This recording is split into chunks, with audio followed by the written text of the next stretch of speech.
Masyal tayo ngayon. Katirikan ng araw. Init.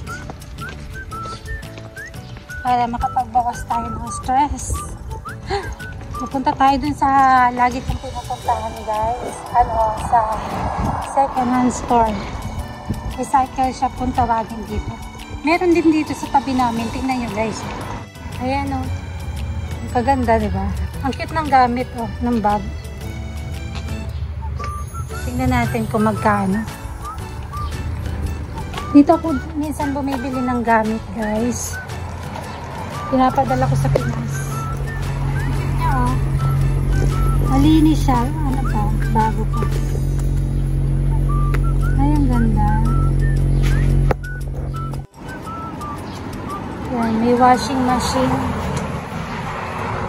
Mga sandals. May bike ko. 8,000 yun. Yung mga recycle na ganyan, guys, yung nasa tabi namin, malapit lang kasi sa bahay. Ano yan, guys? Bali yung trabaho ng kumpanya na yun, sila yung nagigiba ng bahay. Tapos, liligpitin nila, lilinisin nila. Ngayon, yung mga gamit na hindi na kailangan ng may-ari ng bahay, pwede kung iuwi nila, halimbawa gustong iuwi, pwede nilang iuwi kasi nga sila yung magtatapon ng basura Kaya ang nangyayari kapag pwede pang pakinabangan, tapos tulad yan, may mga bago pa talaga na stock lang, hindi nagamit, binibenta nila dyan. Binibenta nila sa recycle. Tapos yung iba naman, ano naman yun, guys? Yung iba nagbebenta sa recycle, lalo na yung mga naglilipat.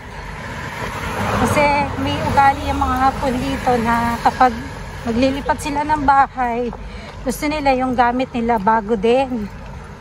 Kaya ang ginagawa nila, kasi pag nagtapon ka ng gamit dito, lalo na ng mga electric na gamit, tulad ng washing machine, ref, may bayad dyan, mahal. Kaysa magbayad sila, ibenta nila sa recycle, magkakapera pa sila. Tapos bibili sila ng bago. Ganun, guys. Kaya makakapili ka pa talaga ng ng mga magaganda dito sa recycle shop sa Japan. Marami ka pang makikitang maganda, mura na maganda pa. Basta matyaga kang maghanap at magpili. Grabe yung laboy ko, guys. Katanghalian ng tapat, kainitan.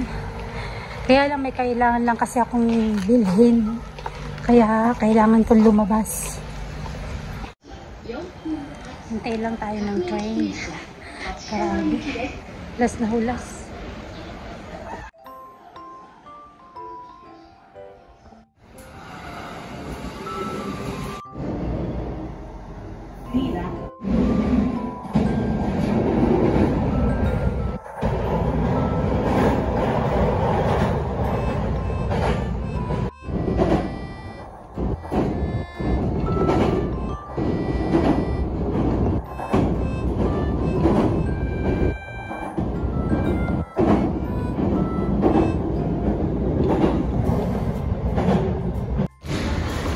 Dito na tayo, guys.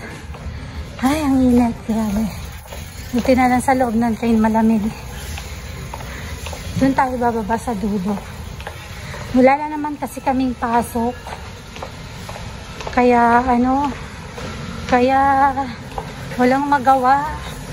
Pag sa loob ka lang naman ng bahay, higa lang tayo ng higa. Sakit sa katawan.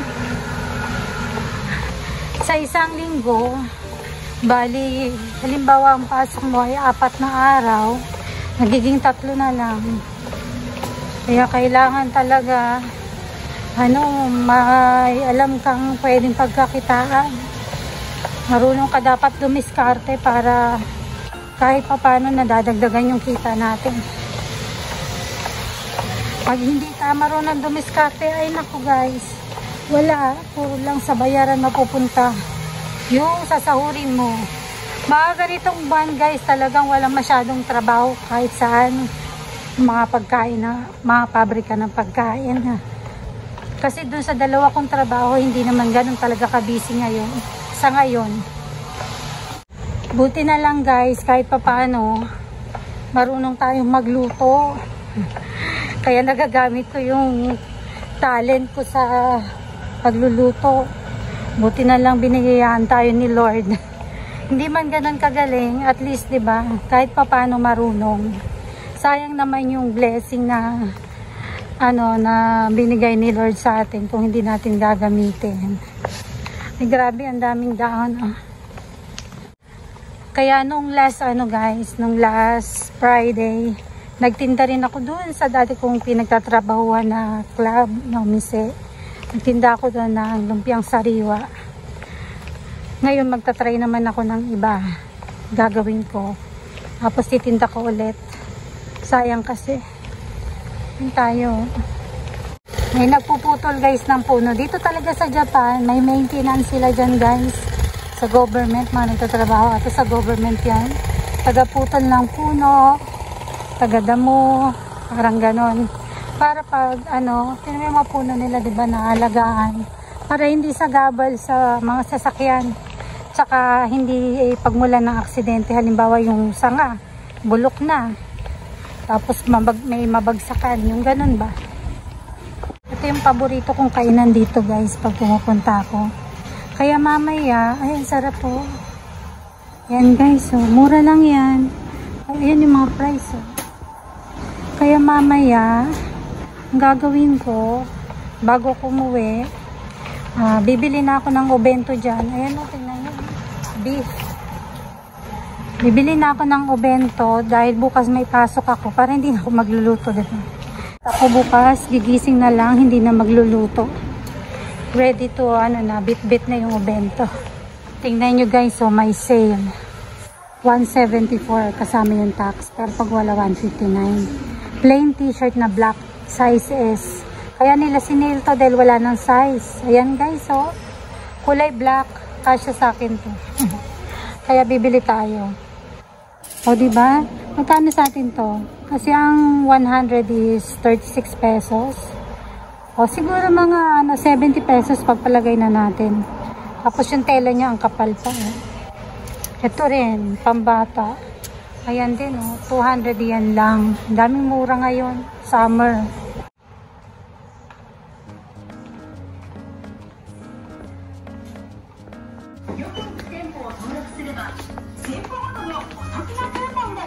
Dito tayo guys. Mga accessories.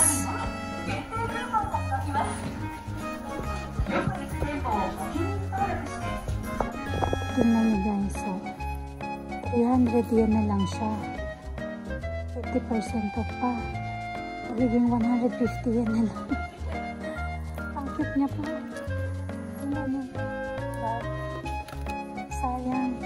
Sa pera natin 70 pesos lang po. Kaya bibilin ko siya. Ito guys, tingnan nyo. Bago pa. Bagong-bago pa talaga siya. Diba? Kaya lang medyo mahal kaya hindi ko siya bibili. Yan, may sale sila guys. Ibig sabihin kung ang presyo ay 550% off.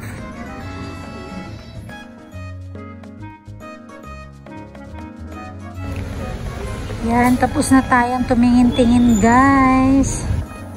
Ay, nabili naman tayo kahit konti. Pero wala masyadong maganda ngayon. Siguro mga bago matapos yung summer. Maraming sale yan.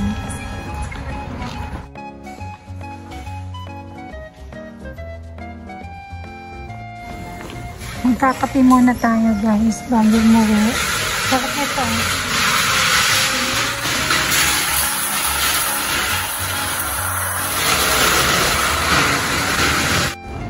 Yan guys, magkakape muna tayo. Malamig tong in-order ko.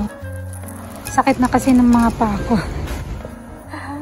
Yung presyo ng kape dito, 2 t-shirt na yung mabibili ko.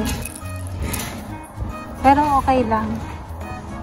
Chill-chill muna tayo dito. Ayan. Nasa labas ako dahil maraming tao sa loob.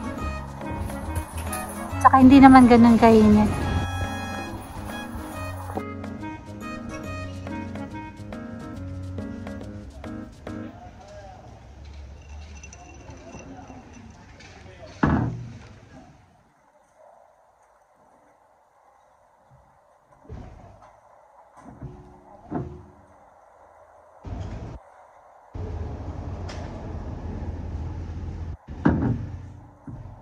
Bago ko umuwi guys, dyan na ako mamamalengke.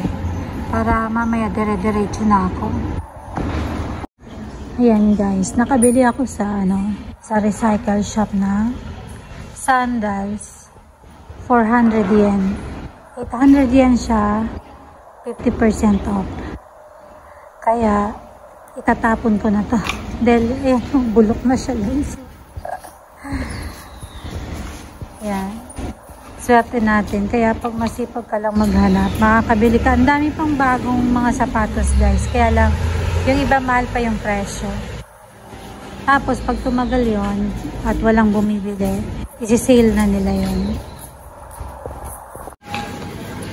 Dito tayo sa, guys, sa gulay. Yan, dito tayo sa sale. Goju yan, daddy. Ano na lang to, 100 yen. Okra. Tapos, ito rin kamatis. Minus goju yen din. Doon tayo sa mura, syempre. Kailangan natin ng mura.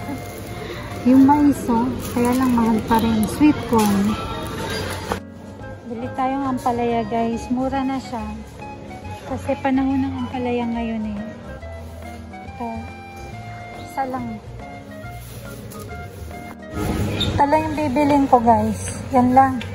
Labas na tayo. Sobrang lamig dito. Sakit sa ulo. Pagka sobrang lamig, guys, sumasakit yung ulo ko. Hindi ako sanay. Para akong nasa freezer. Lamig. Pauwi na tayo guys. Pabalik na tayo sa station. Sumakit yung ulo ko. Kasi sobrang lamig sa loob ng mga store. Tapos paglabas mo, ang init. Sobrang init. Saka yung init nila dito, parang dry.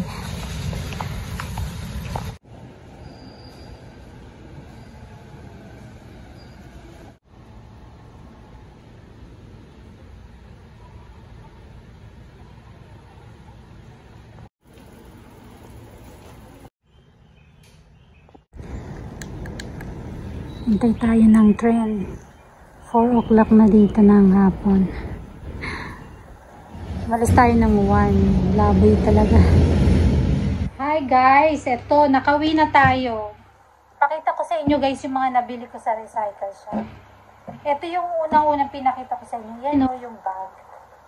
Pwede siyang ganyan. Pwede siyang ganyan. Tatlo. Kasi yung lock niya, ayan o. Ganyan siya. Tapos cross. Ganyan. Tapos yung presyo niya guys, di ba sabi ko sa inyo, mura lang. Ayan o, 300 yen. 300 yen siya. Tapos 50% off, kaya 150 yen na lang. Ayun, kung sa pera natin to, nasa 70 pesos. Tapos bumili rin ako ng sandals, dahil sira na nga yung sandals ko. Second hand siya, akala ko brand new. Nagamit na siya. Pero maganda pa rin. Maganda pa rin siya. Ayan o. Ano siya? 800 yen siya guys. Pero 50% off. Kaya 400 yen na lang. Tapos, bumili tayo ng eto guys, mga brand new. Pero sa recycle ko siya nabili. Ayan o. Gap siya. Gap.